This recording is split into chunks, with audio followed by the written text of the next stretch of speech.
পরিষ্কার করে চেটে পুটে খেতে ভালোবাসেন।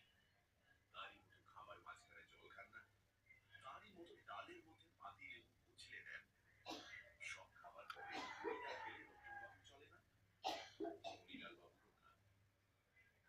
খাবার সময় রতনবাবু একটা অস্বস্তি লাগছিল এই কারণে যে তার সব সময় মনে হচ্ছিল যে অন্য টেবিলের লোকেরা তাদের দিকে ফিরে ফিরে দেখছেন। এরা কি তাদের দুজনের মধ্যে মিলটা লক্ষ্য করেছে? এই মিলটা কি এত স্পষ্ট যে বাইরের লোকের চোখেও ধরা পড়ে?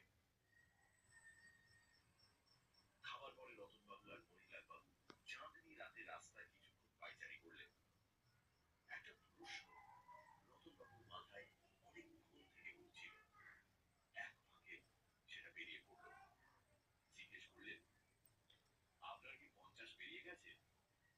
মণিলাল বাবু হেসে বললেন, এই বেরোলো বলে 11ই পৌষে 50 কমপ্লিট করবো। রতনবাবুর মাথাটা বম করে ঘুরে গেল।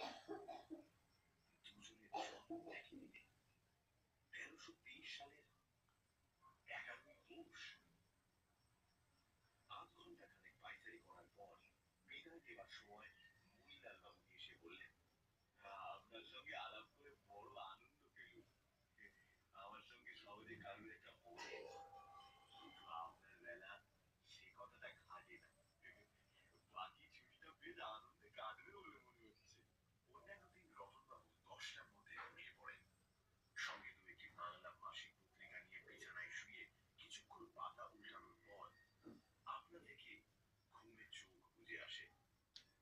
শোয়া অবস্থাতে হাত বাড়িয়ে বাতির সুইচটা পাওয়া যায়, সেটা নেভানোর মিনিট খানেকের মধ্যেই রতনবাবু নাক ডাকতে শুরু করেন। আজ কিন্তু তিনি দেখলেন যে তার ঘুম আসতে চাইছে না, ঘুমানোর ইচ্ছে নেই। পত্রিকাটা হাতে তুলে নিয়ে আবার পাশের টেবিলে রেখে দিলেন।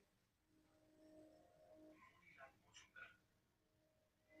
রতনবাবু কোথায় যেন পড়েছিলেন যে পৃথিবীর কোটি কোটি মানুষের মধ্যে কোথাও এমন কোনো দুজনকে পাওয়া যাবে না যাদের চেহারা হুবহু একরকম, অথচ চোখ, কান, নাক, হাত, পা ইত্যাদির সংখ্যা সকলেরই এক।